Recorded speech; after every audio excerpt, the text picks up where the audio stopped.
one of the secrets to scale, and I think this applies across almost every industry, but the problem that we originally were solving, which is around building really high quality data sets, was something that most machine learning teams knew was very important, and so most people agreed that was very important, but it wasn't necessarily the sexiest problem that every AI scientist wanted to spend their days and nights working on. And this is like collecting images, labeling them. Yeah, collecting images and labeling them and making sure that was done very, very high quality. It was a very, frankly, a very operational problem, and we've built a lot of technology to support it. But again, at its core, it's a very operational problem.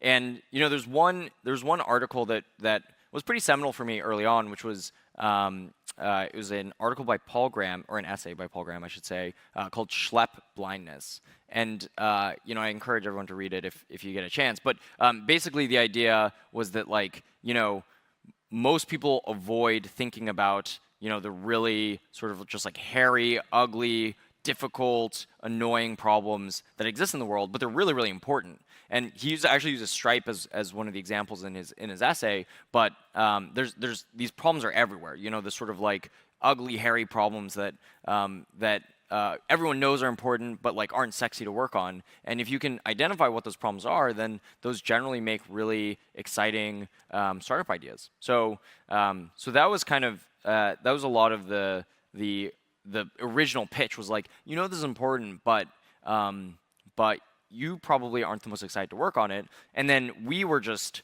I think we, even very early on, our whole team was super duper scrappy. And so I think a lot of teams and a lot of customers that we worked with saw our velocity and our product velocity and how fast we were moving and thought to themselves like, hey, yeah, these guys, even if they don't have the perfect product today, they're going to get to a product that we're going to be able to rely on really, really quickly.